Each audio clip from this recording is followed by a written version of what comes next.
What's up, everybody? TJ here.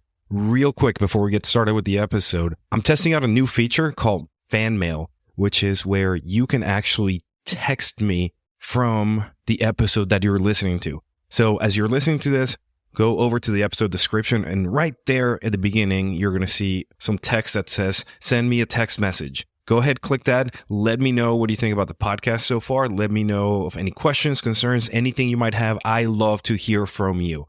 So go ahead, hit that up. I'm excited to read your text, and let's get started with the episode. Hey, what's up, everybody? TJ here. In today's episode, Josh and I sit down with Amy Goldsmith, the owner of Kindred Nutrition in Frederick, Maryland. Amy has been a dietitian since 1999 and has worked in a bunch of different realms of medical nutrition therapy, and she specializes in eating disorders, sports nutrition, and practice management. Now, we don't really like to admit it, but sometimes the way that we eat within the firehouse can be borderline eating disorder, especially as you'll hear when we get to talking about these newer diets, this calorie counting and intermittent fasting. So we're bound to trigger a few reactions and anger a few people, but listen on because Amy brings a lot of insight and over 25 years of experience in this realm of science. She's also a sports nutritionist and dietitian.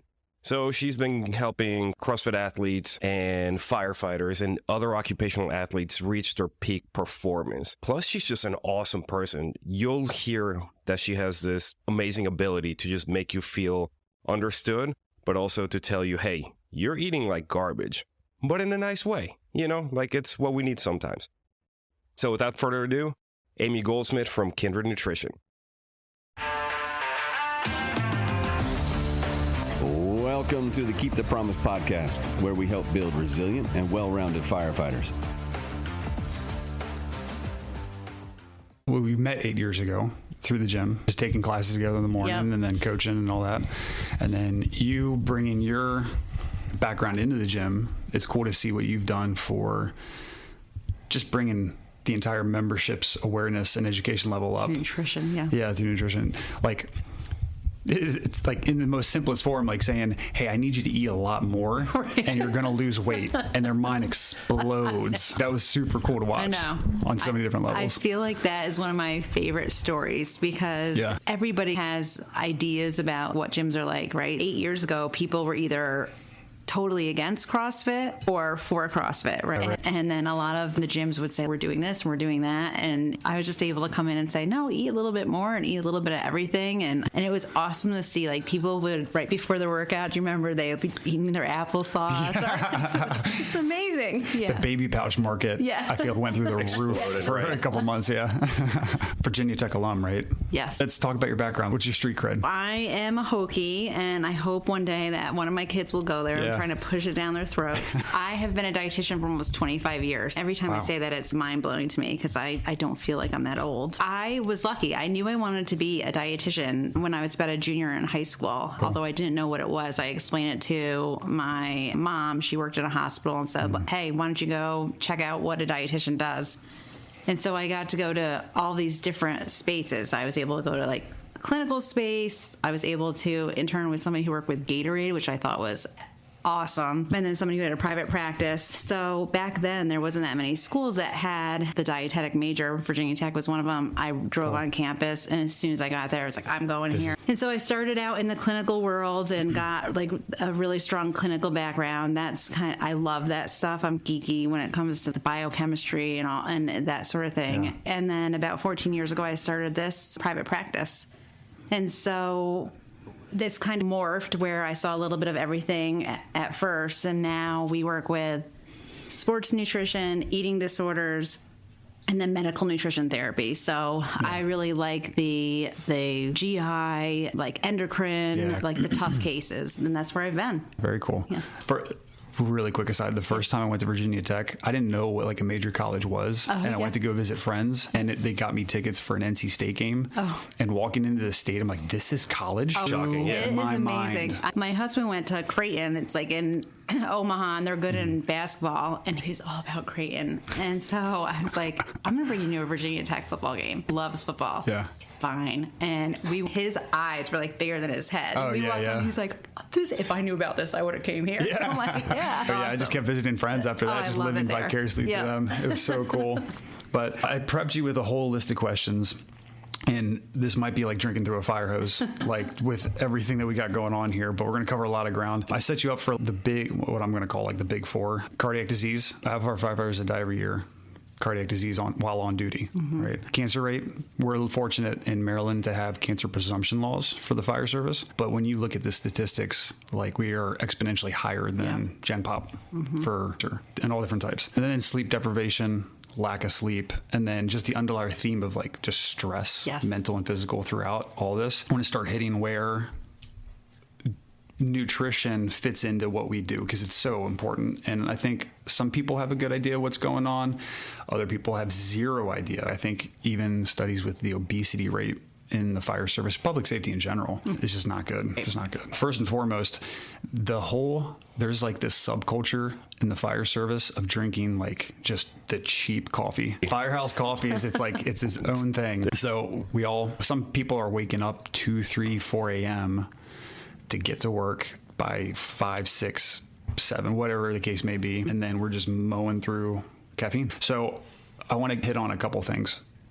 What does healthy caffeine consumption look like? And then we're going to roll that into energy drinks. Okay. So I'm gonna just drop that and let you go. All right. So I will first say I'm a coffee drinker and I love coffee. It tastes wonderful, and there is definitely a psychosomatic experience when you have that first cup of coffee. Sure. But there's a lot of evidence that says more than 200 milligrams of coffee is too much in a day. Yeah. And that's shocking for people, because when I say 200 milligrams, only 12 ounces of coffee.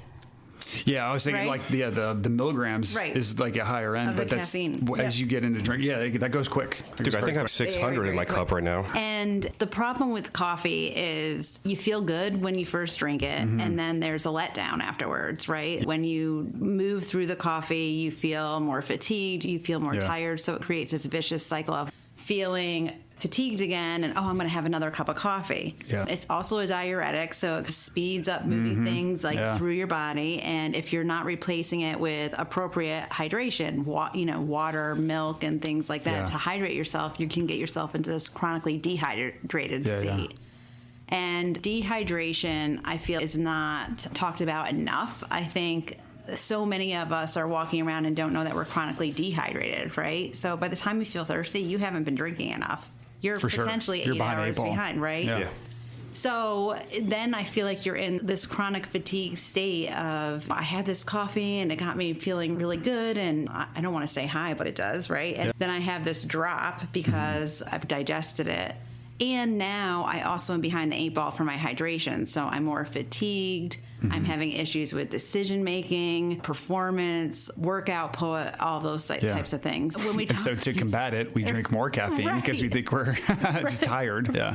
And so I like how you said like the good and the good coffee. I feel like if you're somebody who really likes coffee, like the smell of it, you like the taste of it. Yeah. It is worth it to get really great coffee beans that you really enjoy, and try to stick to enjoying that and keeping it to 12 ounces, right? Yeah. It's really hard to do. I feel like females who have had the opportunity to be pregnant, we've all experienced it. We've all, hopefully, people are listening, have decreased our caffeine. And I will say, once you get to a space where you're not drinking as much of it, you actually do feel better. It takes a little bit, but change takes a little bit for everything. Sure. Yeah, so that's one of the first things I tell pretty much everybody that I work with is I always look at their caffeine, and if it's higher than that 12 ounces, it's one of the first initial things I recommend changing so that we can make sure hydration is okay. Yeah, okay. All right, so rolling that right into energy drinks, because it's almost so there's a handful of things. And so one, I feel like a lot of energy drinks are at or maybe even above that 200 milligram mark, and then they bring in all the different, we'll say, I don't really want to say micronutrients, like all the other vitamins and things they throw into it. Then on top of it, if they're not sugar free, they have as much as a soda. Right. And then if they are sugar free, then we're dealing with all that fake stuff. So before you even get to the sugar side of it, let's just talk about what they're bringing into all this stuff. Is it worth it? Is it beneficial? What's going on? I'm very opinionated on energy drinks. Please, so go. I will have to say, anybody who's listening here, I'm not judging you if you drink, but I honestly feel like they should be outlawed. In Europe, they are outlawed. Oh, wow. There's lots that are not allowed to be sold on the market. Yeah. And if you were to do like a basic search, there's actually a lot of deaths that are related to the energy drinks. And a lot of that is actually our younger folks who just, they're not as intuitive. They don't really know that much about their body. When their heart rate starts like pushing outside of their chest, they're not really sure what it is and they feel invincible. So they just go with it. But I feel like there's so much junk in there. And if you think about it, okay, Monster in one can has 160 milligrams of caffeine.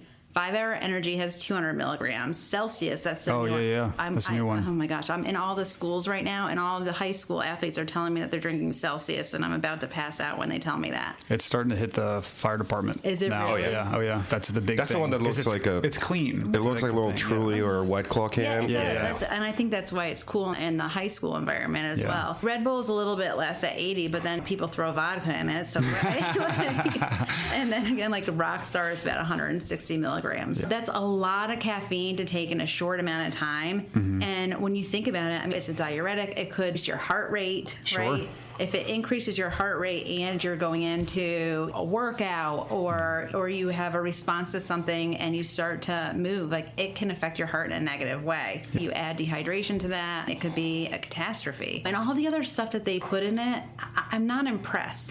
You can throw 1,000 milligrams of this or 1,000 milligrams of that, and the absorption rate is low. When we look at nutrition supplements, as a whole, we don't really absorb as much from the nutraceuticals as we would from whole foods. So I feel like that's a marketing technique. So we'll give you some caffeine and we'll throw some other things in there so you feel like you're taking care of your body. But good marketing. Yeah, it's amazing marketing. I would rather have people get their micronutrients like the vitamins and the minerals from whole food. Yeah, 100%. And I nerd out on the physiology side of it. So like once it hits the gut microbiome, blood-brain barrier, that's when a lot of those things really start dropping off too, correct? Yes. So it says, like you said, it says it's got all these things in it, but at the end of the day, you're really not absorbing that much. We're really not absorbing it, and we don't really know what everybody's microbiome looks like. So there's a lot of people who might lack like an intrinsic factor, which is what's needed to absorb vitamin B12, right?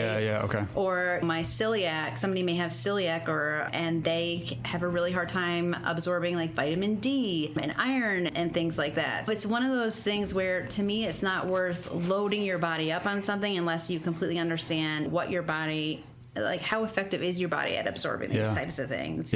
I think we're going to get into that too with some of the testing here in a little bit too. So we're going to dig even deeper on that. Backing up a little bit, something I just remember. Have you listened to any Andrew Huberman stuff? I have heard of, but I have not listened yet. Yes, he's a neuroscientist out of California. Okay.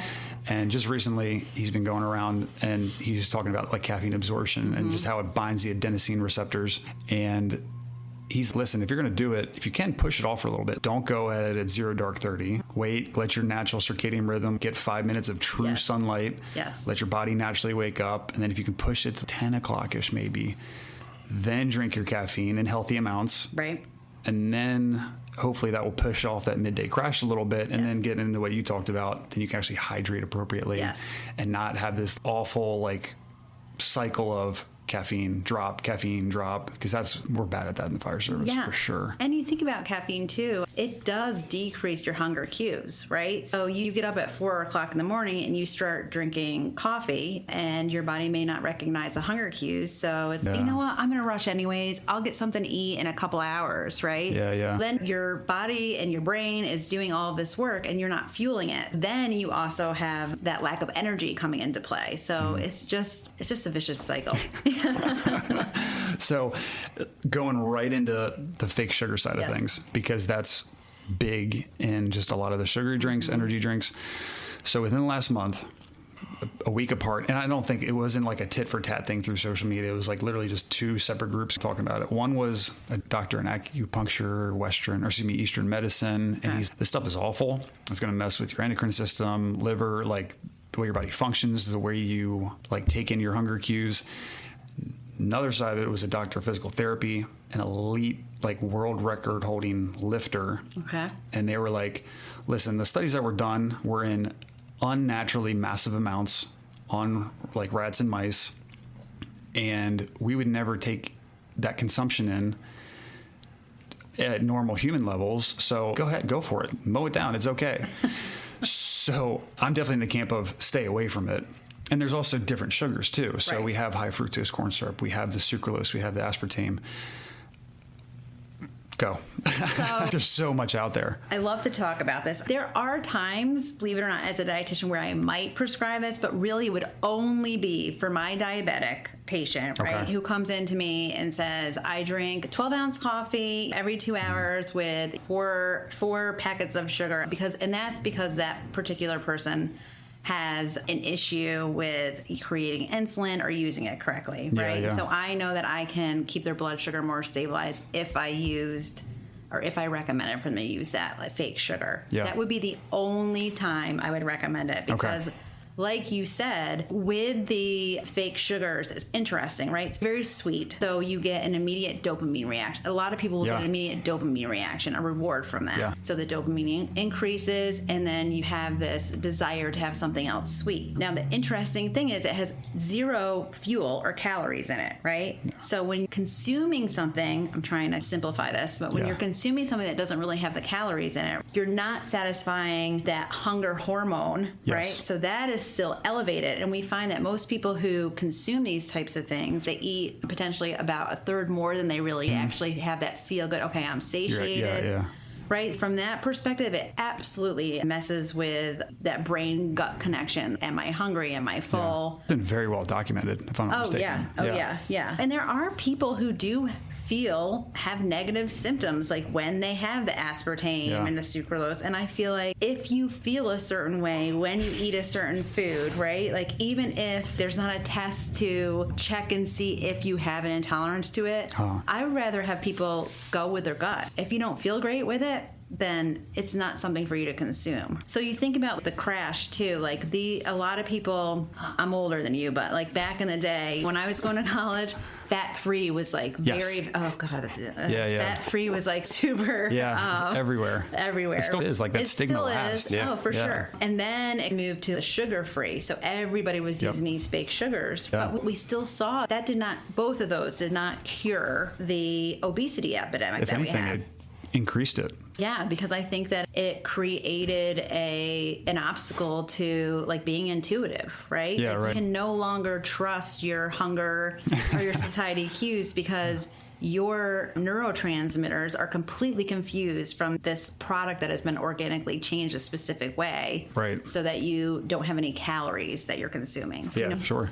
Now, so there's the hunger side of it, and just potentially ingesting more calories. And that's, like you said, it's been well documented. What are some of these fake sugars doing just on a physiological level? Because I've heard about like how it can affect your liver, how it can affect your gut microbiome, how it can affect just endocrine system. Like, well, what can you speak on that at all? So it's a more complicated kind of, from a chemistry standpoint, it's a more complicated product, right? So it takes a little bit longer to digest, absorb, and figure out how you're going to use it. And anytime you eat a large amount of those products or processed products or that have the fake sugar or any of those types of things, it can cause inflammation to the system, which I don't love that term, inflammation, because I think that people generally use it too much. It's overused. Yeah, for sure. But I would say the simple way that I think about inflammation is anytime your system has to work harder than it would need to at homeostasis, your body can be in an inflammatory process. The problem with inflammation is then we get this sick feeling culture where there's fatigue and mood disorders.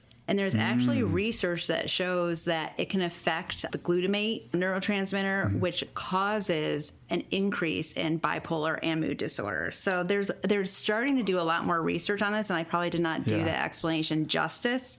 I love this. It's just it's a reason to think about how much am I eating that comes out of a box, or has a very long list of ingredients.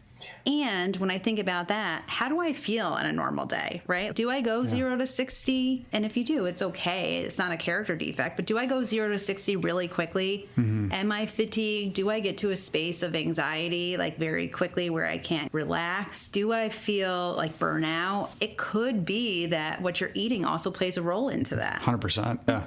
It's not just this one little snapshot piece, especially with getting into the mental health side of things or just anxiety. And therapy was huge during the pandemic. Yes. And I think that kind of brought some things to the forefront. But when you look at the big picture for people, like you said, you might like the little things that shouldn't bother you are now switching off. And then if we can control, we're dealing with a lot of fake food. You're ingesting a lot of caffeine. Yes. Most of what you eat is wrapped up in plastic. These are little things that we can control that at least might bring you closer, like you said, homeostasis. And help you to regulate on your own. Yeah. I don't want anybody who's listening to think that there's judgment on having anxiety or any of those things. Not at all. I know we've all experienced that, or we've seen people that have experienced that at one time. But I think that people who are in that constant, they almost feel hopeless. Yeah. God, I don't know how can I regulate this? And it's empowering to say, you know what, you could actually take a step back and look at what you're eating, what you're drinking. Yeah. And I know we're going to talk about sleep later too, but it could be empowering to look at that. You know? I love that you said that word. So often, I think you get in that place where, and especially in our culture, it's the quick fix. Yes. So let me get on an SSRI or let me get into some meds. And in certain cases, that's needed. Yes. But I love the opportunities for you to be able to take control. Let me try to figure some things out on my own before I just go straight to the quick solution. Yeah. Yes. So I love how just changing the language of do the hard work, but it should be empowering. Yeah. That's great. Oh, That's yeah. cool. Okay. So we're going to switch gears a little bit and get into some of the maybe fad diet stuff. We just hit on language, like diet already carries a certain connotation with it. Yeah. Here's an example of what I've dealt with. So let's talk about like just macros, for example. That's big right now, is counting macros. And I know that when we've worked together, you essentially gave me, when you've broke it down in many different ways to make it easy for me. Right. So you can track it this way, you can track it this way. Right. And I appreciate that. I think the problem that I have is I've literally had people tell me, and these are trained people, maybe certified people in the fitness industry, they said, no, just get your macros in. I don't care if you are mowing through Snickers bars to get your protein, fat, carb breakdown, just get your macros. Right. And it drives me up a wall. So we've got the macro. Let's talk about like the quality of the macros. Actually, I'll start there before we get into some of the other stuff. So yeah, let's get into macros. Macros are interesting. My warning to people is nobody can look at you visually and just say, this is the macros you need. You know what I mean? And so there is actually a lot that goes into it. Macros is usually come from like the back end of an assessment, right? Yeah. So like you figure out like what somebody's height and weight is. That's just the minimum information. But then you need to find out what's their activity like? How long are they awake in the morning? Even things to like, how do your bowels move? All that kind of stuff, which I know is gross to talk about that. But, and then you come up with a gram perspective, and then you move towards a percentage of macros. I remember when I'll never forget this, when I first started working out in the gym a couple of years ago, I didn't tell anybody I was a dietitian for probably 2 years. Yeah. And I was in the gym. Sleeper cell. And one of the women was eating jelly beans, and she kept eating jelly beans and thought it was interesting. Yeah. And then I heard her talk to somebody, and she said, I just need to get 5 more grams of my macros. And I was like, holy moly. Yeah. And again, not judging. That was just something that, you know, and that kind of confirmed I'm not telling anybody about dietitian for a while. The thing with macros is like some people will live and die by the macros. I need to get my grams in, and it has to be perfection, right? Yeah. And regardless. And I think like when people pay attention to the numbers, again, they're not thinking intuitively. How do I feel? Yeah, yeah. And it's different on what you're eating. Like those jelly beans, they are not going to get you through a CrossFit workout. Whereas if you had the whole fruit, that is going to give you more sustainable energy. Yeah. And I think that's where people get confused, because they'll have this gram number for the protein, they'll have the gram number for the carbohydrates, the gram number for the fat. And if their protein is high, they're like, I'm just going to do a couple protein shakes in a day. I don't want to say anything too bad about that, but I would much rather have people get their protein from a whole food. Absolutely. Those protein shakes, they again are going to have all that crap in it that we talked about earlier. They're not going to give you sustained energy. Most of the time they leave out carbohydrates and they don't have fat. So it's like you're doing the protein shake, but you're replacing your glycogen. So I like the idea, but I think it gets dangerous when people have this all or nothing or this black and white approach to it. Because with recommendations, you have to also be able to really notice, how do I feel? And I think that goes back to that like quick fix approach, right? As a dietitian, which by the way, I hate that that's our names, dietitian, as you said. Yeah. But as a dietitian, right, I know I can give you your numbers, and at the same day, your day could change, and that number is not an exact number. Yeah. We all have a couple calories to swing back and forth every single day. It's dangerous. It's dangerous to provide somebody with a macronutrient goal and say, if you follow this to the T, you'll get these results, and not give them the education on what would be the best way to make up the macronutrients, right? Like we want to have all of the macronutrients at each meal, and we want to focus on timing of meals, because then you're in a Weight Watchers situation. Not to cut down Weight Watchers, but every single patient that I've ever worked with in this setting in the last 14 years has come to me and said, yeah, I learned portion sizes and things like that, but I had my points, and if I was going out to dinner, I would save up all of my points and not eat anything all day. So I'm like, it's the wrong thing to do. Do you know what I mean? Right. I don't know. No, I'm with you. You start talking about like the whole food side of things also, like you're getting literally what we're talking about macros, but then again, like the person is, no, just get your Snickers bars, get your protein bars, get your protein shakes. And then you start missing on what you talked about, the real micronutrients as well. And those become void and absent. And then you start talking about maybe vitamin deficiencies and how that's going to manifest themselves. We have a mutual friend that I know missed their carb window and late at night was taking shots of maple syrup to get their carbs. Like, and their husband looked at him and was like, I think we're missing the point. The point here. Yeah. So it's just, people, like, it becomes gospel, you know? Yeah. And then there's so many online coaches and calculators. And I think, if you use it with a zoomed out view, it could probably help you narrow some things down. Right. By and large, though, like you said, there's so many other things that are missing from that. Yes. I want to skip ahead a little bit just because I think it plays into it. RMR, because this plays into the macros, right? Yep. RMR, I feel, is such a valuable tool. Yes. So there's a couple different ways that you can do RMR. I do feel confident that a dietitian who's had experience for a long time can do the calculation based off of if they spend time talking to their patient, a good amount of time, and it can be close. So I feel pretty confident that I could do a calculation after meeting with somebody, and I'm within about 200 to 300 calories of what their RMR is. Cool. Keep in mind, I'm old. I've been doing this for 25 years. I ask lots of questions, but it's very valuable information because it tells you what your body does at rest. Laying down without doing anything, what your minimum calorie need is. R being, just for people that don't know, resting metabolic rate. And it's how many calories your body's burning at rest, not including activity. Not including anything. No. And most of the time, people are absolutely surprised at what that number is. It's a lot higher than what they think it would be. Then you do have to take into effect like what we would call activity factors and injury factors. So activity factors would be your physical activity throughout the day, activities of daily living. And then injury factor would be if you have any comorbidity or a different diagnosis, cancer, burn, victim disorders, and those sorts of things. But there's products on the market as well. Like I have the MetaCheck RMR machine where you come in and you breathe in the tool. It's pretty cool. You breathe in the mouthpiece, and I think it's 10 minutes max, and it tells you what that number is too. But it's very valuable information. And oftentimes I would rather have somebody see if they could go and do that machine, right? Test and utilize that information than doing a web search and working with a coach who isn't spending the time to ask the right questions. Because if you get the wrong number, it's going to mess with a lot of things. All calculations are completely skewed at that point.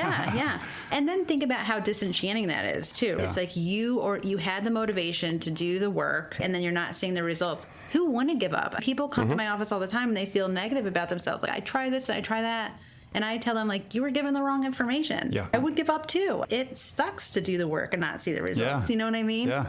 And that RMR test, correct me if I'm wrong, I think you said it's accurate within 15 calories or something? So a lot of the machines are different. The machine that I have is within 47 calories. 47, but okay. I mean, that's close enough for me. Yeah, it's Right, it's a couple negligible. bites of food, depending on what you're eating. Right. So to have a test that's accurate within 50 calories, to know what you're actually burning at rest, and then have the background, have that assessment that you're doing, you can really give them a much more holistic nutrition program. Absolutely. Compared to something that you just find on a calculator online from an 18-year-old. And then the calculators also, the people are smart who are putting this out. They have the calculator and then they have the logger. So that has...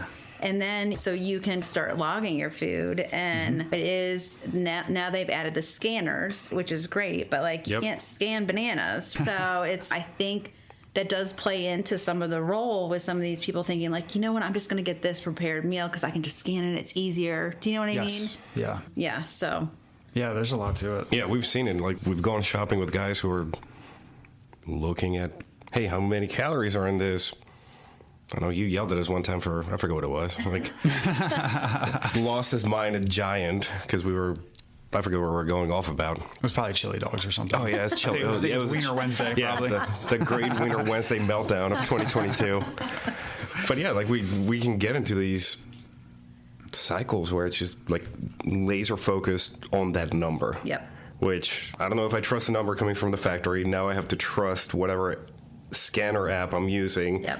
Maybe they're skewing it, but like you said, maybe I'm going by an RMR that's already completely skewed. But we see it in the fire department a lot. These folks end up, and I think we'll touch on it when we get to these fad diets. But Josh has had to stop us a bunch of times. So like, time out, focus on the important stuff. Don't worry about what the amount of calories or your macros on your chili dog.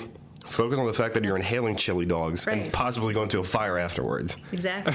Yeah, that's a good point. They're like, this is so calorie rich. I was like, but this is like a whole food. I'd rather you eat this than the 100-calorie packs of the really fake Kraft mac and cheese or something. I'd rather you get the chicken, like dark meat chicken. Right. Yes, there's more fat, but that's like real protein. Put the hot dogs down, put the SK down, and like it's okay. Let's not demonize the calories necessarily. And think about that. Like when we talk about whole foods, right? It's foods that have the macronutrients, which is the calories that's going to fuel your brain and your muscles, right? But then it also has the micronutrients, like the vitamins and the minerals. And this is the geeky stuff, like from the chemistry side. Iron is absorbed better with vitamin C. Yeah. And vitamin D, E, K, and A can only be absorbed with fat. Yes. And so you start to talk about all these things, and that's why we're talking about the whole foods, right? Yeah. I never understood... Or I think I would love to, if I had all of the revenue in the world, I would love to do a study. Are people more vitamin deficient because we have skim milk? Because you took the fat out of the product that has the calcium and the vitamin D? Just that's what we're talking about with the whole foods, like allowing your body to have what it needs so that it can absorb what you're putting in it. And then all the fake foods a lot of times are enriched. Yes. But because they're quite literally fake micronutrients that are being processed in labs and then added into food, as you said, your body's just not absorbing them. You don't get the absorption rate. Exactly. So you're still void. Yes, exactly. Yeah. Or in a deficit. Yeah. We've already been going for 30 minutes and we are just scratching the surface of fad diets. We'll just do like hot fire, like going with some of those. I'm going to... All right, the vegan vegetarian side of things. Okay. I'm all about it. Yep. I'm okay with it. And I think there's a lot more crossover than there is. But we've had people that are like, my labs are awful. Mm-hmm. And what are you eating? Oh, I was mowing down. It was like almost 100% fast food or just really low quality food, a lot of prepackaged stuff. And then they do this crazy switch where they were literally eating Costco-sized bags of spinach, all that. And that's all they did. And like, this is awful to joke down, but my blood work's all of a sudden better. Well, like, I bet it is because you just stopped eating cheeseburgers all day. Right. And then I worry about the fire side of things when it is one of the most metabolically taxing activities that you can do. And you don't have good fuel sources on board. Yep. If I can just sum it up in any way, if you're going to do vegan or vegetarian, that I think it's fine as long as you're largely getting whole foods, right? Absolutely. Stay away from the quick fixes of the package. This has the V on it for there's still micronutrient void. Right. It's low quality materials. A lot of them are soy based. Like, you need to focus on the beans. You need to focus on the legumes. You need to focus on the right amount of carbohydrates to pair with that so that you're getting all the other micronutrients that you need with it. I'm not against vegetarianism or veganism. No. I will say, though, it is very hard for me to get any of my athletes where they need to be from a nutrition perspective. It's very, very hard. So then they get stuck in that situation where they go towards the processed foods, right? Yeah. Because, it's vegan and it tastes a little bit better, but that's not really, again, that's not what I would want people to do, right? Like, I feel like in a pinch, something is better than nothing. Sure. But if you decide to be vegan or vegetarian, you have to work that much harder in your planning and your implementation, because it is just so hard to meet your needs. If you are athletic or you're a firefighter, it's very hard. I just listened to a podcast where they talked about the Impossible Burger. Yeah. And like, I know there's a whole group of people that are like, no, it's vegetarian. Like, we can totally mow this down. Right. And it's being outlawed in a lot of countries because of the ultra processing. It actually has like carcinogenic compounds in with it. Lovely. Sometimes. Like, it's, but in the name of going vegetarian, like, this is a quote unquote healthy option. But then you look at what's actually happening and how they're creating it. It's like, this is awful for you, because they're thinking about the marketing side of instead of what the food is. And going back to lab work, and this is what I say about lab work: if you get labs and they look horrible, and you know that you don't really eat what, like you were saying, like cheeseburgers, fast food, and that kind of stuff, you're right, you can change labs. On average, most of your labs will change within 6 weeks if you make a change. But if it's not a sustainable change, who cares if the labs are normal 6 weeks later? I totally get it, like having to do the labs and having somebody check them and clear you. I get that, but like, to what expense? If you're eating spinach all day, you brought the fire hoses in to Odin when we used to work there. It's like, holy crap, these are so friggin' heavy. How in the world? It doesn't have anything. There's no water running through it. And I'm fairly strong, but how in the world are you going to do any work if you're eating? Oh, no. Could you imagine? We see some of the people that are just utterly taxed within the first couple minutes, and we haven't even started doing the hard work. Oh, I can't even imagine. Yeah. I like to tell people, like, we're occupational athletes. Yeah. We need to fuel ourselves and work out appropriately for it. And there have totally been times I've been in a pinch. Like, we had 2 fire day not too long ago, and we were multiple alarm fires, absolutely crushed, middle of the summer. And I came out there, and our food trucks come, like our little, what are they called? Canteen. Thank you. The canteen units come, and they're bringing the Gatorades and the waters, and there's like Uncrustables. Oreos. Yeah, we have Uncrustables now. I think I inhaled like 5 of them. And we were so smashed. I was like, just give me a food, because I needed it, because we were just done. We were smoked. But that shouldn't be our go-to on just any day. And then leading up to the points where we may be running fires, because we don't know when they come. We just need to fuel appropriately. Yeah. So that's a good segue into intermittent fasting. I mean, there's a lot of research. I think even I might be confusing that with keto, like for some of the oncology side of things in cancer, like they're seeing improvement and benefit. A couple people I've worked with, though, narrow that window. And the same thing, they're not getting in quality food. I think this is like a general theme here. I just cut down my eating window, and then I'm going to mow through the food I normally do. I'm still going to do the energy drinks and cheesesteaks, and I don't really see that much benefit. Maybe I've slimmed down a little bit because I'm not getting as many calories in because I'm not eating as long. Some of the other things I worry about, though, is just, one, you're not fueled for the first part of the day. You're waiting until noon or whatever you decide your window is going to be. And on the back end of things, maybe you're going to bed really hungry. Yeah. Now, the flip side of that is I don't want people eating it up until 10 o'clock at night where they're gorging themselves and they're having a hard time getting to sleep. But I think so much of what we're talking about now is just finding that balance and finding a healthy balance. I absolutely hate intermittent fasting for the fire service, because we work with the guys that are like, it'd be one thing if they stuck to the routine, but you hear them at 8, 9 o'clock, dude, I'm so hungry, I can't wait to eat. Or they're just like sitting around. I'm like, you're not going to be useful. Yeah, we run if we get a fire right now, you have absolutely, you're running on fumes. But it's cool because you're waiting till that 11 a.m. window and you're going to whatever food you brought from home. But now I'm freaking out between 7 and 11 because if we run something big, something good, Like, what's your performance level? Right. Your and that liability. could affect you as well, 100%, right? yeah, absolutely. My personality. So I always say this about intermittent fasting, and you can make fun of me, but I don't know how the hell that got popular. We naturally fast, right? It's Don't called we a naturally breakfast. fast? We're Right. breaking the fast. We naturally right? fast when we go to sleep. Right, yeah. I feel like it became popular like for those people who feel like they can't like naturally stop eating in the evening, but those people usually it's because they're not fueling themselves enough during the day. To feel satiated by the time they get to the end of the day. So again, there's some research that intermittent fasting helps insulin resistance and diabetes, but I hate intermittent fasting. I think it makes no sense to me. And then you think about what it does from a physiological standpoint, right? Okay, I'm only allowed to eat in these amount of like hours.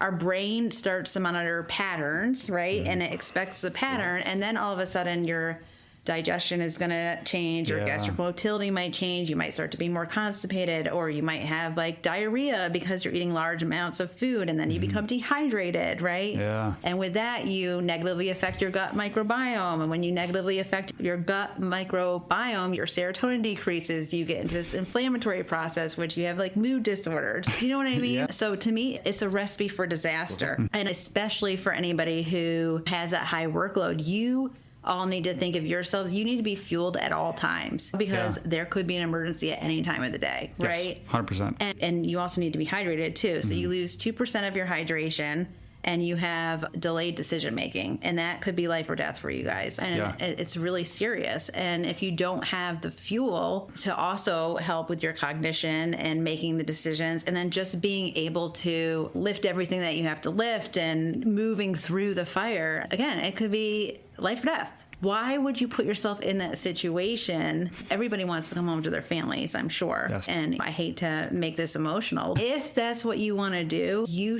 everybody who's listening should stay away from any of these types of fad things, because it's not only going to affect you, but it could affect your family.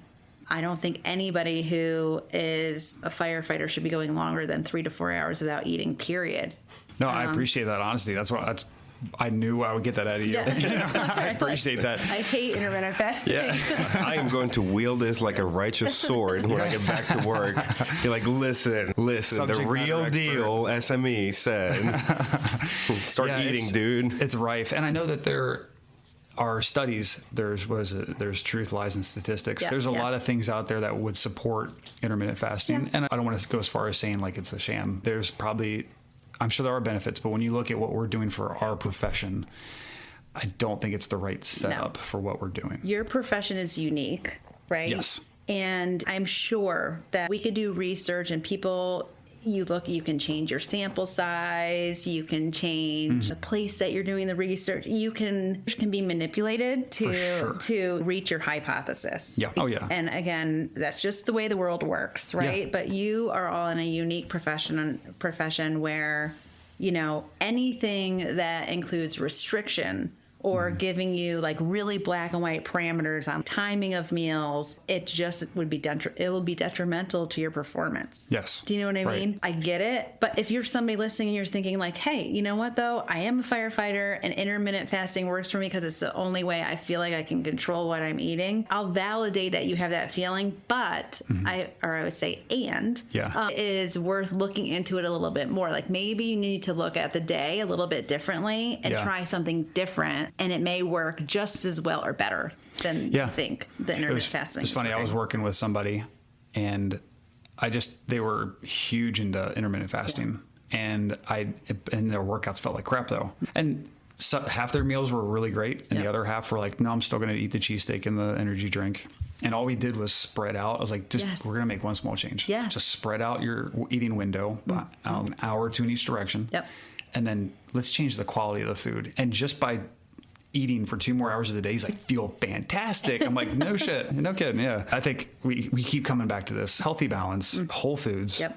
and make sure that we're just feeling appropriate. It's macro and micronutrients that we're really focusing on here. And eating enough, I think, I hate to pin this on Oprah Winfrey, but I'm going to. I hope she doesn't come after me. But I feel back in the day, everybody listened to her, and she's so entertaining and had great guests, but she always talked about don't eat after this amount of time. Yeah, 6 o'clock, right? It was like the big thing. And 1,200 calories or less. That's what a 4-year-old boy needs. So we all have to we all have to get that out of our minds. Yeah. Less is not more. Right. Yeah. So along with getting the whole foods, like, am I fueling enough? And getting out of that restrictive thought pattern and more of I'm going to fuel my brain appropriately with more food. Yeah. All right. Switching gears a little bit, we can hit on anxiety a little bit. And we already set the stage somewhat. I'm a big fan of, if you need help, like, absolutely get the help. I would also encourage people, if you can, and your headspace allows it, to do some self-triage. Let's focus on some of the diet and nutrition. Start controlling some of those parameters, and maybe you'll see improvement. I know in the United States, like ADD, ADHD meds, depression meds are prescribed at an exponentially higher rate than anywhere else in the world.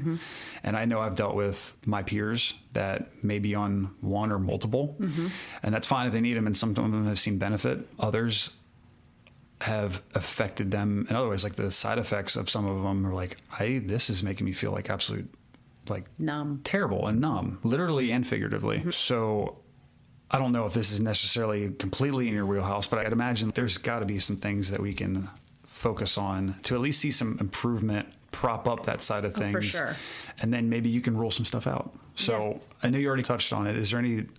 Can we get a little bit deeper in the weeds on that? I've often wondered that as well with ADD, ADHD, and everybody's different, so I don't want to take away anybody's experience. But one of the things that I see, one of the interesting things is the medications that are used for ADHD or ADD actually removes any appetite, right? So then they further go to a space where 6 to 7 hours, they're barely eating. So I've got kids who are in school and they're taking their medicine right after breakfast, and they really can't eat anything all throughout the day. How can you focus? Yes, I've seen that even with medication, how can you focus? Yeah. So I do think that there's stock in looking at, oftentimes what I do with those folks is I say, okay, what time do you take your medication? This is what we're going to have before the medication. And even though you're not hungry, you need to eat at this time and then have that dinner. But I do often wonder if I got that particular patient before they went on the medication, the way I would go about it is I would definitely collaborate with their physician or their psychiatrist or their therapist that they're working in. And I would probably maybe look at implementing a more structure to their day and like timing of meals, right? Yeah.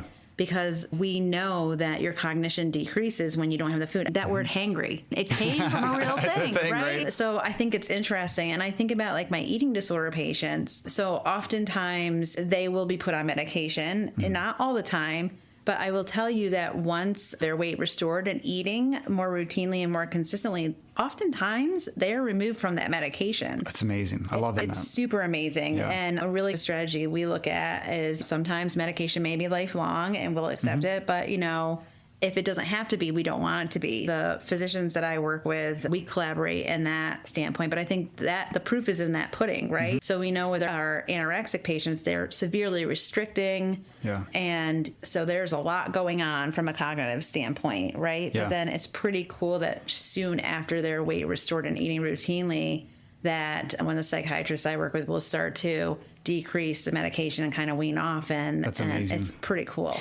And I think you just hit on something that's super important that I think is largely overlooked, and that's collaboration. Yes. Because there are so many subject matter experts in areas of health that you can go down, and if you just listen to that one person, that may be okay, and they're a subject matter expert in that field, but to get a zoom out and get a fuller picture of what's absolutely happening, and to get doctors to work collaboratively, like that's huge, and I don't think there's enough of that. And I think, gosh, I could talk about that forever, and that is mandatory in my practice. That's amazing. And I will tell you, it's also disappointing because I feel like, and that's why I have administrative days built in where I don't even see patients, and that entire day is me reaching out to the physicians, the psychiatrists, the therapists, and the reason reason for that is twofold. Most of the time, we're spending the most time with our patients. We're with them for 45 minutes to an hour. So we're getting a lot of information. But I need the physicians to order the labs that I need so that I can take a look at that. And I need the therapist to understand, I know that you're seeing this in your office, and I can also tell you they're eating less than 50%. Do you know what I mean? So that is also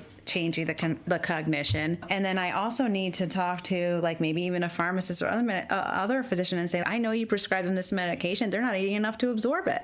You know? Wow. Yeah. And so it's very interesting, though. That is not something that is done. I'm often the pain in the ass, really, calling and saying, I need you to talk to me. But that is something that is just so needed. Yeah. And I think in America, we get stuck because of insurance and that whole mess, right? Yep. And so it takes us forever to get an appointment with our doctor. Then we get an appointment with our doctor. If we're lucky, they spend a lot of time with us. But I have to be pretty assertive for my physician to spend a lot of time with me, right? Good. I think you just hit it, though. If you are going to work with a dietitian, get one that's going to vouch for you and look at the big picture. If you're working through other fields, don't just go to a PT. Start looking at some other things for. I don't even want to use the word alternative, because it's not. Alternative almost has this connotation of it's either or maybe subpar, or it's different, or maybe a little rebellious. That's not it. Like, go to the chiropractor. Go to the physical therapist. But for what you do, go to a nutritionist that's going to actually vouch for you and look at the whole picture and not just narrow it down, get tunnel vision. Good segue into the next bit. Are there other tests that you would recommend? Number one, in the fire service, at least where we're at, this isn't true for everyone, but I know for us, yearly, we have our physical and we do a stress test and we get blood work done. It's incredibly frustrating sometimes. And we've had this conversation when we've worked together. I'll have the doctor that comes in and I just destroyed the stress test. They're like, I'm stopping you because I'm tired of watching you run this treadmill. And then they come in and we do, what do you eat? This and that. And then they leave and then they just look at the paper and I get it back a week later and it says that I'm obese and I should seek a dietitian because they're just going off of BMI. And then they'll look at my cholesterol. It's like a little on the high side, but that's because I'm eating a lot of whole fatty foods and doing high intensity workouts. You need the cholesterol, transportation and all that kind of stuff. These are things I'm looking at. I'm like, this doesn't worry me.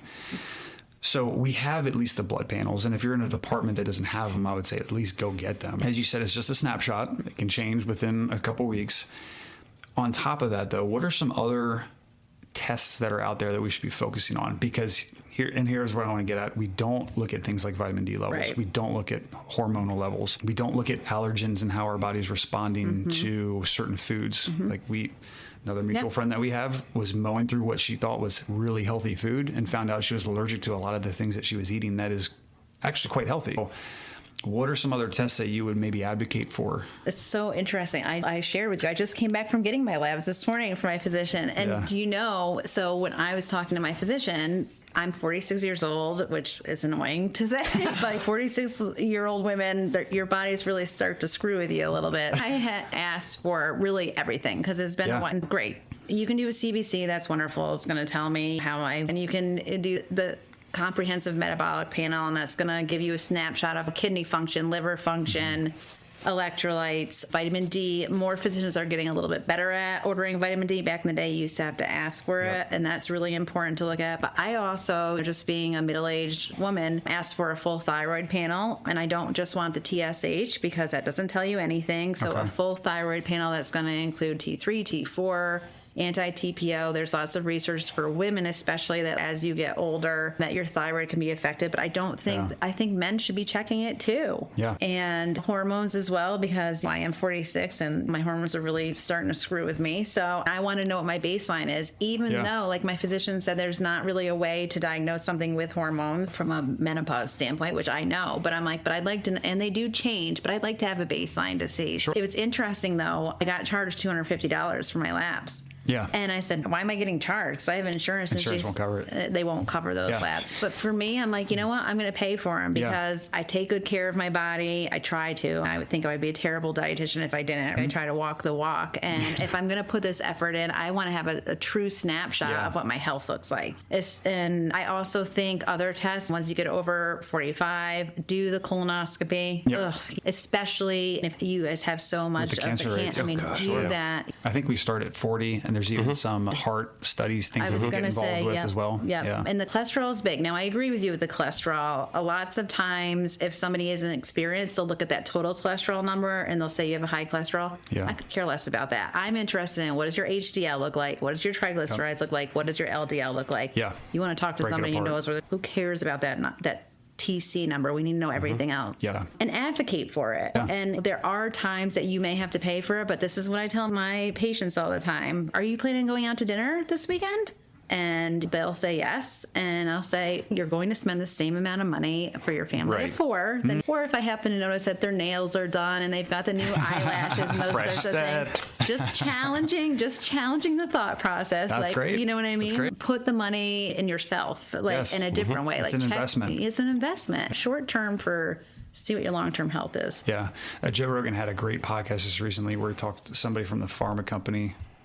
And he explained really well why insurance doesn't cover the blood panel and all that. And you can look into that. I'm just happy you brought the story of the obesity, because I remember we're still going to Concentra and you lost your mind. Like, it was so funny to just watch Josh come unravel because some Joe Schmo doctor that we see maybe once a year was like, dude, you're obese. Like, you guys got a lot of ammo out of that. Oh, absolutely. Yeah, it happened to me too. I had something with my nose, and I went to a doctor, and the dude didn't have the balls to look me in the eye and be like, hey, your BMI is high. He put it on my patient chart, and I saw it like 2 weeks later. I'm like, obese. I'm like, I'm going to find this dude. I'm going to feed him cupcakes. Be like, who's obese now? But think about this. So I love your attitude with that. And I know Josh knows about it. Like, your BMI doesn't take into consideration like your muscle and all that kind of stuff. Think about, we're talking about mental health like just a little bit here. Think about the individual who gets that information, right? And is not able to process it in the right way. That could destroy somebody's emotional health. Yes. Do you know what I mean? It's so dangerous and negligent. The provider be like, look, I'm looking at you right now. Let's use Josh. I mean, he killed his stress test, right? When you're obese. Like, what? It doesn't compute. Yeah, we talked about the thick skin, but I think it's key, and something that I've been picking up as we talk about this, from counting macros, all those things, there's that balance, because I know on my end, if I start doing all those things, if I start counting my calories, if I start worrying about all of this minutia, my anxiety is going to skyrocket. Absolutely. Because I'm like, okay, am I anxious because I didn't get all the macros? Did I count them? Or am I anxious just because I have one more thing added to my life plate, another chore? But it's fine. No, that's a good segue into the next one. Like, we're killing it here. We're getting towards the end. The mental health side of things. So, on one hand, I'm going to try to throw a disclaimer up and protect myself. I know that sometimes peer pressure in the fire service goes a really long way, and we are ruthless with each other. And I try to do it in a way that's, we're close, we trust each other. Right. I'm going to push on you a little harder. But me having 2 young daughters, like, I need to be very mindful of how I talk to them about food and nutrition, fueling bodies, and being healthy without it becoming negative. Because I see it in our generation, the athletes that were coming up, especially if you're an athlete when you were younger, of, hey, if you drop 5 pounds, you can knock 30 seconds off your split time in running. Weight. The race weight and the fighting weights. And what are some things we need to be mindful of, just how we talk about nutrition with each other? Well, I think that so many people tie nutrition to weight, right? And it's interesting. I have a lot of training in psychology. I have a therapist that works with us, so I feel like I'm like sensitive to the nature. But even commenting that somebody looks good from losing weight, like, it's dangerous, because no, right? Do they have cancer? Do they have something very stressful going on? Like, where in the family? Do they have food insecurity? It's just so dangerous to comment on that. And from the nutrition perspective, I think a lot of people feel very proud when they change their nutrition, whether it's sustainable or not, if it's something quickly. So they start to talk about, I'm doing this and it's working well for me. And I think it comes from a space where they want to help people, but it goes too far. Yes. Because then along with you should try this, there may be comments about, because I see how you eat and you do this and you do that. And these are all the things that you do wrong. But I think pulling that nutrition away from weight and body image is super, super important, right? So it's all about, I don't talk about calories in my house. I have a very strong-willed daughter, and I've always talked about food as fuel. We need to fuel your brain. We need to get energy. You have a big test today. And I will remember, and I may have told you this story, I'm not sure, but my daughter was like 4 years old. I was at the pool. And I was in a bathing suit, sitting with all of my friends. I'm short, I'm 5'2", a little bit stockier. I played soccer, I got the big thighs. And my daughter came up to me and said in front of everybody, Mommy, why are your legs the biggest of any of the ladies here? And immediately I said, because if anybody drowns, I'm going to be able to save them faster than anybody else. Boom. Boom. And like all of the women at the table were like, holy crap. And then like she walked away. They were like, that was amazing. And I'm like, first of all, if any of you drown, I am going to be the friggin' person by But it was interesting. I was at 4 years old. And it's so funny because now my daughter is 14 and she's a cheerleader. And that is a interesting sport because of the way you look and things like that. And she is constantly like reframing things when I hear her friends talk. I don't think I can be a flyer because I gained weight. And I heard my daughter say, well, you're really strong. And even if you can't be a flyer right now, it's not because you've gained weight. It's because they're not strong enough to hold you. So you can be an awesome back. Cool. You know what I mean? That is awesome. Yeah. So it's like modeling, separating the nutrition from body image and weight and more into empowering like the brain and the fuel and the muscles. No, that's huge. I've seen moms, and I'm almost embarrassed to say this. I've seen some moms that are like helping their kids get dressed and they're going to some event and her slap her daughter in the stomach, like, suck it in. Or on the flip side of things, I've seen Jess and I, my wife, were just talking about this recently about there's some colleagues who are like, oh, you're so skinny, you're like an athlete, this and that. Or, oh, you need to go over here. They're at a conference or something. Oh, you can squeeze through that. You're tiny, or you're so tiny, you need to eat a sandwich. And just, you're starting to attach image with food and you're labeling things and you're making it just, one, awkward if for nothing else. But I know just even with my daughters, I know it's been, I don't want to say a struggle, but I have to be very cognizant and take a second. How do I need to frame up what I'm about to say so it doesn't become a thing? And you have to remodel it at home over and over because of what's happening outside of your house. I know you and Jess talk about things in a very appropriate way. They get to school and now they have social media. You know what I mean? And it's all over there. They're processing. I think I heard they see 1,000 images. Your kids are a little bit younger, so hope they're not quite there yet. Good. Yeah. But like when they get older, 1,000 images on Instagram a day or TikTok or whatever the heck it is. And you think about it, if the algorithm is giving them like then negative, or it's like that skinny YouTuber who knows what they're doing. You know what I mean?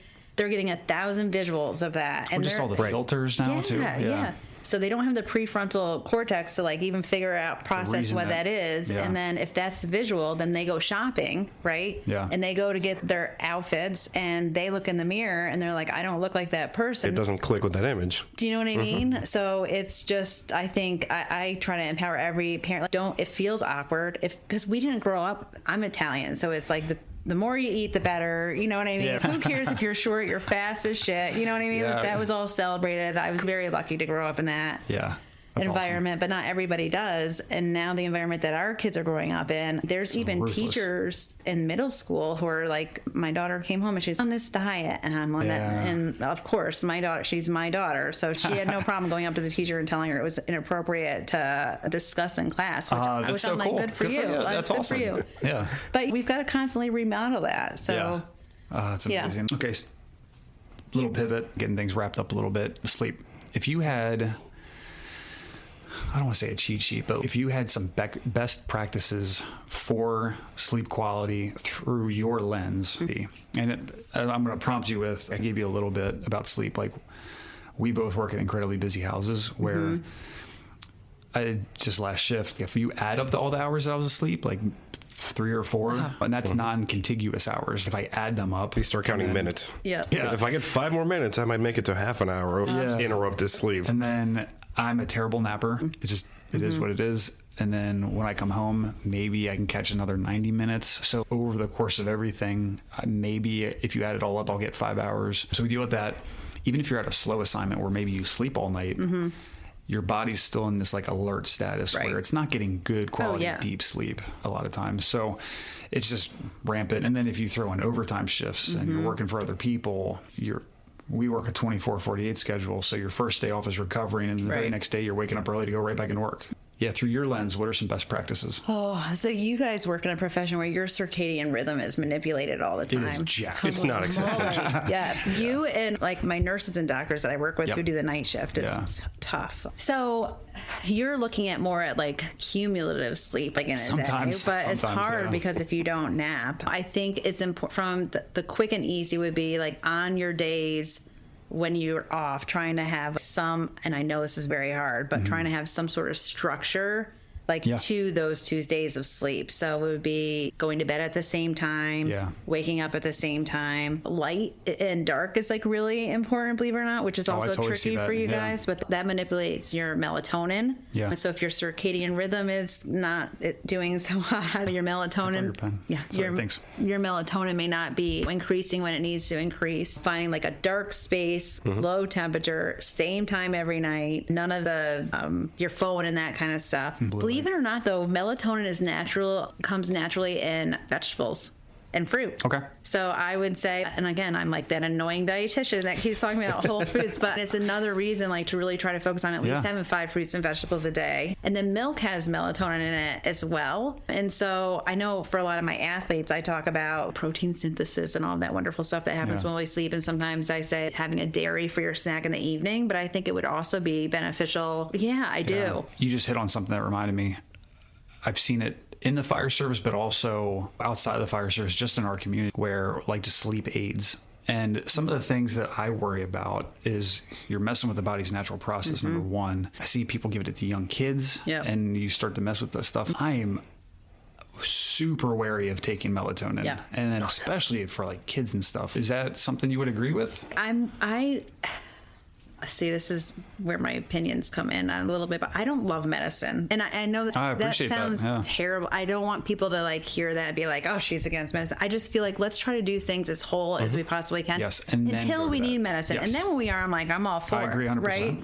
So I just think it's worth more investigation. I have friends who have used melatonin with their kids too, and if they're listening to this, they're going to get pissed off at me, but I think it was worth looking more at the structure of getting the kids to sleep. And kids technology at night. Yeah, the technology at night. There's some research I just saw that melatonin can affect, especially for young kids, can affect how like puberty kicks up and how that natural process and it inhibits it, and then it gets pushed back and starts messing with that natural cycle of things. So I think it's the constant use is what worries me. If you need like a one-off here or there, it's I agree. Constant every day. If you need a constant use, then I think that you potentially have a sleep disorder. Right? Yeah. And if you have a sleep disorder, that needs to be looked at. Do you have sleep apnea or something that could be way more dangerous? But it's worth backtracking again. Okay, what does my sleep look like? Do I go to bed between 9 and 12 every night?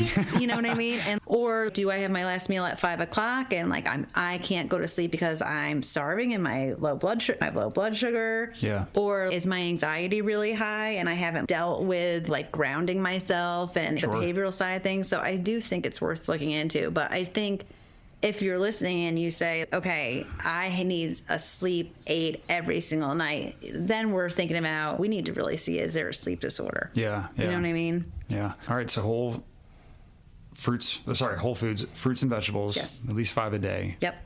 Dairy. Now like a full fat. I'm fine with full fat dairy. Really am. I think. Same. Yeah. I feel like drink what tastes good. Do you know what I mean? Now, if you came to me and you said, Amy, I have 12 to 13 cups of whole milk a day, then I would say, okay, let's look at what your cholesterol looks like. But I'm usually have to push people to drink milk. You know what I mean? So, what's it, the old 1970s lifting protocol was GOMAD. Gallon of milk a day. All right, I got 2 more questions. Okay. We'll wrap it up. One thing that we touched on earlier, but we see a lot more of it. I know I use it. There's a lot of stuff out there on the market. I think some are junk. Some have been really great. I know some doctors have talked to some friends and family. You are taking way too much, or your activity levels are nowhere near you qualifying to take electrolytes. Right. Sometimes people use it as like that water additive just because it tastes good. Where do we split it out? Like, where should we be incorporating this in? Should we be at all? What's up? I'm an electrolyte fan for people who, for like my workhorses is what I call it. And you need it if you're a sweater. I know we've worked out together. Like, I am a sweater. Like, even worse. Like, when I'm done, it's even worse. It's like a faucet. It right? doesn't stop. Oh my God. And so if you're somebody like that, or if you have the hat with the white like markings on the hat, you are losing electrolytes at a very quick rate. Yeah. And water's just not going to reabsorb fast enough for you to feel hydrated. So I think that is definitely when you want to look at the electrolytes. That's cute. Think about this. So I have never worn your like fire, what do you don't call them? What do you call them? Turnout gear. Okay. Turnout gear, PPE, yeah. I would imagine that there's not much breathing room. No. Okay. So it's multiple layers. And very it's hot. meant to be insulated. Yes. Yeah. Yeah. There's the thermal layers that are protecting you from the heat, and then the abrasion factors of just crawling around everywhere. Actually, I just need to get you in it. I just need to put you in just so you know what to experience. I would probably pass out. And then and I have a cool chart that I should send you anyway that I use for teaching in the academy sometimes. And I mean, your gear with some basic tools, like bare minimum 25 pounds. And then you throw in your breathing cylinder and then ladders, hand tools. Like, I've weighed people, depending on their role and what they're doing that day, that could be upwards of 150 pounds additional weight on top of your frame. Oh my goodness. In that gear. So limited mobility. You're in a hot box, basically. Mm-hmm. There's a lot of stuff going on. So think about how beneficial electrolytes would be in that situation. Especially post activity, yes. right? To, again, reabsorb. And you're looking for something that has sodium, potassium, calcium, and magnesium in it. Those 4 electrolytes work really nice together. That's where we get a little opinionated about like the Gatorade and the Powerade. Good ideas, and they did, holy moly, the Florida Gators did a great job like with that, right? But you don't just need sodium. I don't have any relationships with like Scratch, but like I love that product just because they have a third-party researcher. Okay. And I'm trying to think, I think Liquid IV has all 4 of those. Liquid IV. Yeah. And if for nothing else, I can taste the salt in it. So I know. Yeah, so they have those 4. So for somebody with all 4 of those, I think it's great. As far as saying like you're way overdoing it on electrolytes, like unless you have a kidney issue, you're excreting it out anyways. And I would just be interested. They would have to be drinking a lot of electrolytes to get now. Yeah, I know some people, they add it to their water. They hate drinking water. And so the water additives, that's like almost every time. Okay. Or one family member was using the ones that had caffeine in it. Oh, God. And they weren't even paying attention. Like, why am I getting palpitations? Okay. That would be through caffeine. That's because think of it, because potassium is it helps to regulate your heart rate. So if you're taking it with potassium and then you're like, I'm experiencing some arrhythmia, that would be a sign. That's a clue. Okay, so tying this all up, whole foods, balance, get a dietitian that's going to look at the big picture with the tools, the assessments, working with other doctors in whatever fields you might be doing. One thing I want to hit on, because I know we laugh about this a lot, what's the difference between an RDN and a nutritionist? Okay. This is interesting because the state of Maryland is different. But okay, so dietitian has to do 4 years of a didactic program. And it has all those sciences in it that I talked about, like biochem, organic chemistry, the horrible classes. And then you have to do an internship after that. An internship is basically like a fellowship. You go in and you work in a clinical setting, an outpatient setting, and then an additional setting. And that's about like over 900 hours.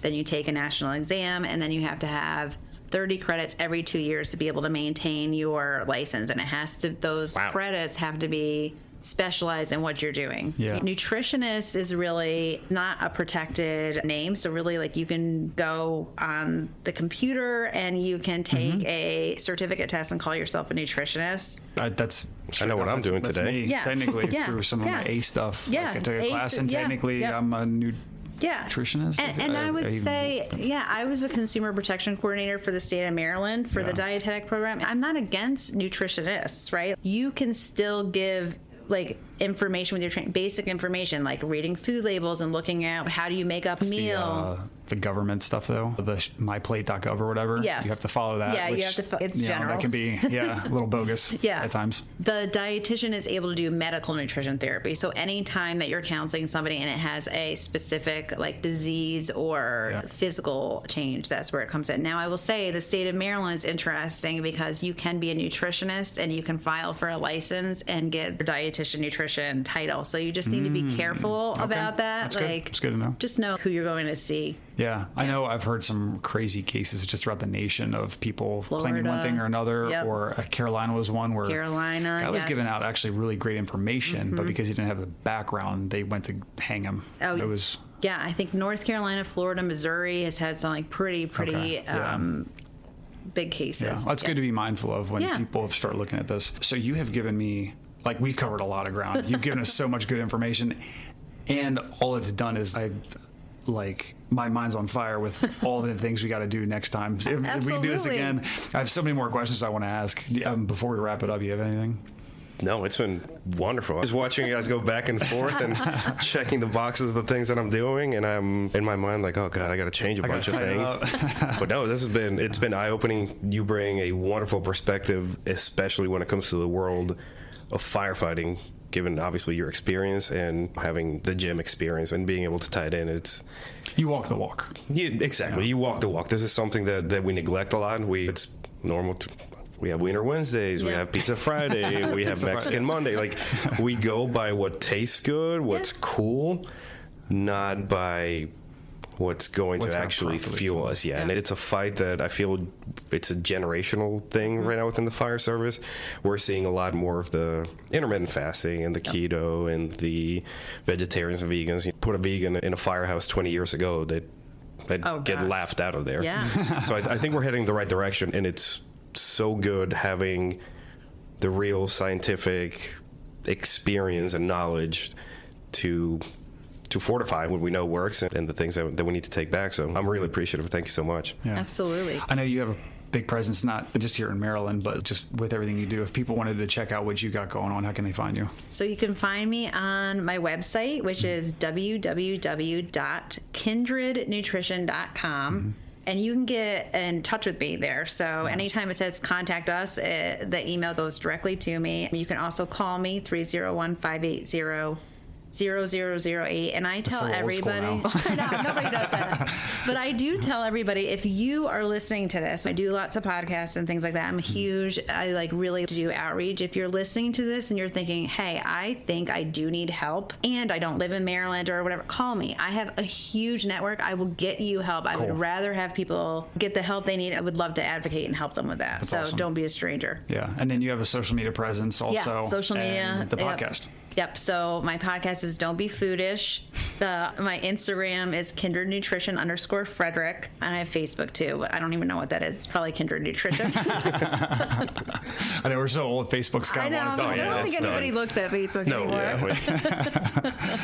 Cool. Great. We covered a lot of ground. Like I said, if you're cool with it, there's going to be a next time. Yeah, I'd love to. My mind's on fire with stuff. Absolutely. Yeah. Thanks for having me. This was great. This is great. Thank you so much. Absolutely. Bye-bye.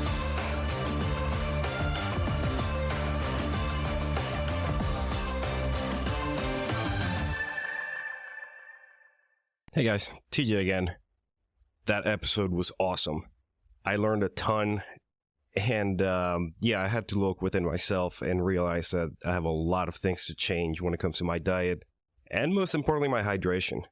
Amy did talk a little bit about those water enhancers like Mio, and my shift mates will definitely tell you I drink those like a fiend. But anyway, just like we always do at the end of every episode of the podcast, we want to give a special shout out to our newer patrons who have pledged an amount of $10 or above. You guys are the real MVPs. You are keeping this crazy roller coaster ride going, and we are just so happy to have you here taking part in our wonderful communities. Today we want to thank John B., Daniel M., Tyler M., Jacob H., Michael P., Patrick R., Michael E., Steve C., I'm going to butcher this one, Bo W., and by far my favorite, I have no idea what your name is, but you're going by Exotic. So, Exotic, and everybody else I just called out. You guys are awesome. Do us a favor if you're listening to this, drop us a review, be it on iTunes, on Spotify, on Google Podcasts. Let us know how we're doing. Reach out to us on the Patreon. Tell your friends. Keep pushing this community. We're doing amazing things. Guys, take care. Be safe. We'll see you soon. Hey, everyone. It's TJ here from Keep the Promise. As you know, this podcast is all about helping firefighters become more resilient and well-rounded so that they can be a force for good within their fire department and their community. But today, I want to talk to you about something that's just as important, and that is supporting firefighters who are going through tough times. When one of our fellow firefighters is off work because they have to go to the Center for Excellence, they have to go to rehab, they have mental health issues, or they have other health issues, it really takes away their support system and it wreaks havoc on their finances and their family's finances. And many times, these brothers and sisters are left to struggle alone, away from their support system and the people who love them without the resources they need to recover. That's why I'm setting a bold new goal. That is to reach 150 total patrons on Patreon so that we can start a fund to help firefighters and their families during these challenging times. And I need your help to make it happen. With your support on Patreon, we'll be able to provide financial assistance to firefighter families who are battling things like addiction, depression, and cancer. We're going to help alleviate the financial strain that can come with being away from the fire department so that our brothers and sisters can focus on healing and recovering. Now, reaching 150 total patrons is a big goal, but I believe that we can do it together. And when we do, we'll be able to make a real difference in the lives of those who serve and protect alongside us. So, if you're not already a patron, I invite you to join us today. Head over to joinkeepthepromise.com and sign up today. Again, that is joinkeepthepromise.com. And if you already are a patron, thank you so much for your support. You'll be receiving some exclusive rewards and perks as a way of saying thanks. Together, let's show our fellow firefighters that we've got their back just like they always have ours. Thank you for listening. Let's get started with the episode.